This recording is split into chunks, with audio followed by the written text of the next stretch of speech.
Sometimes you think that your life is going to take you one way, then you hit a roadblock and you have to take a step back and evaluate everything. This is pretty much the case for Alex Riley, the guy who was right on the cusp of becoming a mega superstar. That never happened. What did happen with Alex Riley, and where did it all go wrong? When we first saw Alex Riley in the WWE, he was a part of the reality TV program NXT. NXT at the time was a game show featuring rookies and pros. WWE superstars would mentor these upcoming hopeful WWE superstars, and they would try to win a WWE contract. They would compete in different challenges and matches and try to survive eliminations. When Season 2 of WWE NXT came around, Alex Riley was paired up with The Miz. At the end of Season 1 of NXT, The Miz would say that he is going to have a winner in the next season of NXT and showed a video highlighting Alex Riley. This early endorsement would do very well for Alex Riley. He was highly successful in NXT and paired very well with The Miz.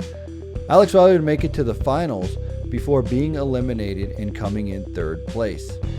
Curtis Axel's Michael McGillicuddy would come in second, and low-key under the name Kaval would win the entire thing. Even though Kaval won, he'd only last 4 months in the WWE. Alex Riley would have a different story. When he was eliminated, he would cut a promo saying that this isn't the end of Alex Riley, this is just the beginning, and he still is the future of the WWE.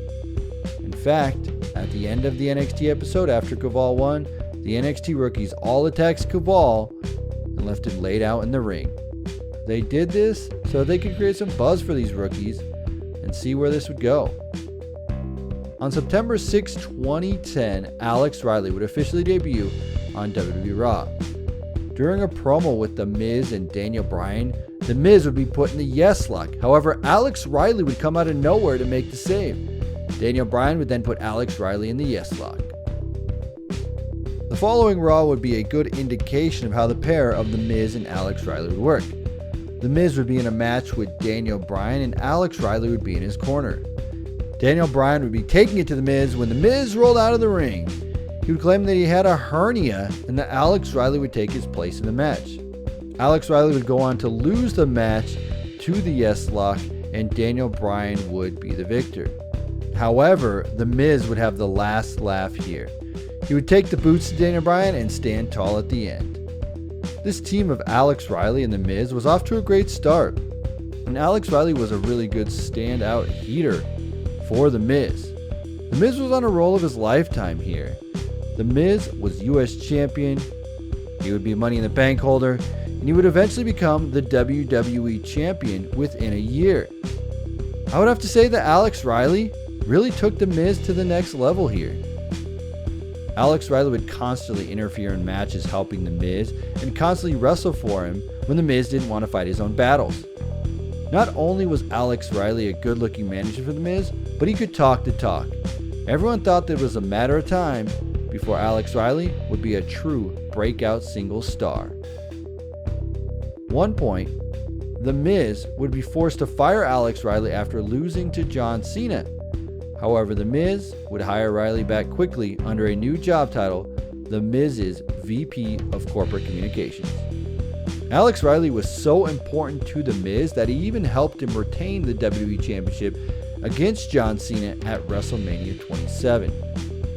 In 2011, the supplemental draft happened and Alex Riley was moved to the SmackDown brand, separating him from The Miz. Riley debuted on the April 26th episode of SmackDown by interrupting Randy Orton and had the RKO hit him before he could speak. Despite being drafted, Riley continued to appear on Raw alongside The Miz. If they would have kept the heel character on SmackDown that he had with The Miz, he might have actually thrived in the WWE, but they put him right back with The Miz as if he was never drafted. At Extreme Rules 2011, The Miz lost the WWE Championship to John Cena.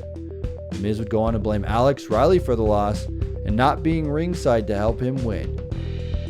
This soon would spell the end for the team. The Miz would get a rematch against John Cena the following month at Over the Limit and was unsuccessful in an I Quit match. During the match, Alex Riley would constantly interfere helping The Miz. At one point, the ref was knocked down and Alex Riley asked John Cena if he wanted to quit. A recording of John Cena saying, "I quit" played, and The Miz almost won. The ref got up and knew it was a recording, and the match continued. Eventually, Cena put Alex Riley through an announce table and made The Miz say, "I quit." The next night on Monday Night Raw, The Miz would blame Alex Riley for the loss once again. Alex Riley responded saying, "It wasn't me that said I quit."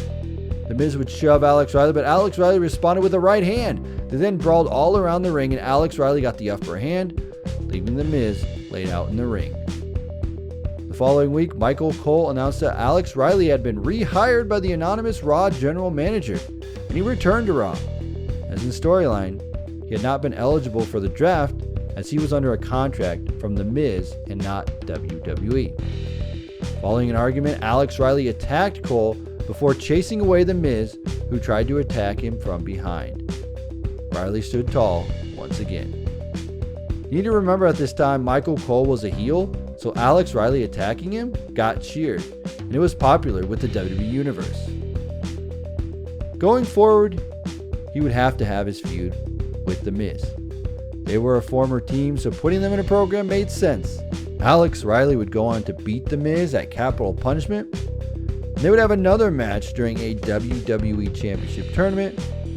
The Miz would be victorious in that encounter, and that would end the rivalry of The Miz and Alex Riley. Following this program with The Miz, you would assume that he would be destined for greatness, but this was only the start of his downfall in the WWE. He would unsuccessfully challenge for the US title against Dolph Ziggler, and in October of 2011, he suffered a hip injury, taking him out of action for several weeks. When he returned, he was mostly placed on Superstars, the WWE main roster C show at the time. Throughout 2012 and 2013, he would be used sparingly in the WWE on the main roster and NXT, in Money in the Bank qualifying matches, and different tournaments, but he was never successful in those efforts. Following his lack of in-ring success, Riley transitioned to a color commentary role. At the June 24, 2013 Raw taping, Riley debuted as a new color commentator of WWE Superstars. Riley became a regular commentator for NXT, and he also frequently served as a color commentator on Main Event.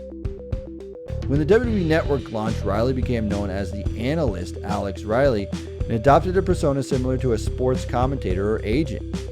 Riley was a regular member of the expert panel on Raw and SmackDown pre-shows on the network and made several appearances on the WWE pay-per-views.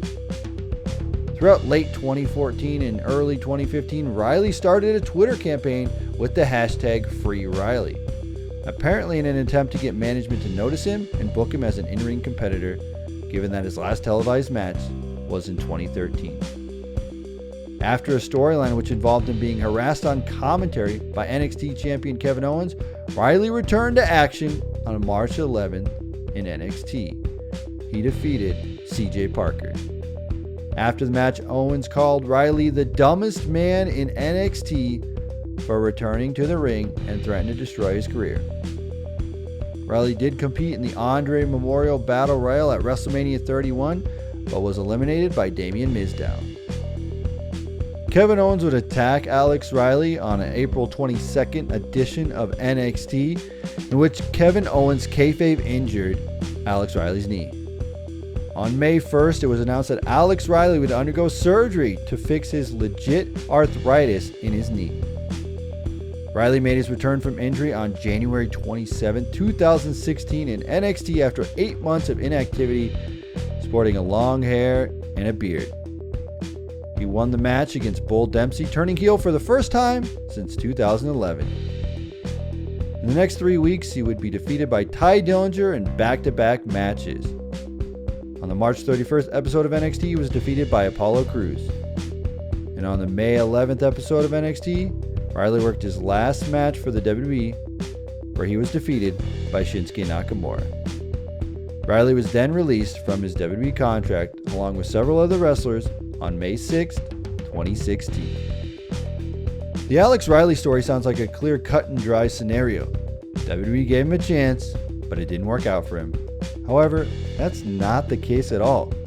Alex Riley was very much liked by Vince McMahon and was given many opportunities to succeed. There was one major issue standing in his way: John Cena. Alex Riley and John Cena never got along. You know, I think it came down to really at the end, like two men just not liking each other. As sad as that is, it had an impact on my career because he is who he is. No matter if you like it or not, if you have a major issue with the WWE champion and the face of the WWE, you're not going to succeed in the company. At this time, John Cena was the WWE. He was the face of the company, the biggest attraction and the most popular superstar in the entire world. Apparently, John Cena never liked Alex Riley, and according to Arn Anderson, John Cena tried to give Alex Riley advice, and Alex Riley seemed less than enthused with it. Arn says this did not sit well with John Cena. Another report says that John Cena was ribbing Alex Riley in front of a bunch of other wrestlers, and Alex Riley became upset.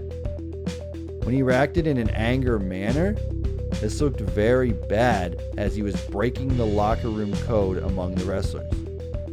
No matter what the incident was, because John Cena is who John Cena is, he ruined Alex Riley's push into the main event spotlight. Alex Riley has since said that he has tried to patch up things with John Cena in the years, but it only made them more angry at each other. Alex Riley has recently gone on Instagram saying that he is loyal to the WWE, but he won't return until there is a wrestling union. He thinks that a program between him and John Cena would be a big ratings draw that WWE needs nowadays. To me, Alex Riley had it.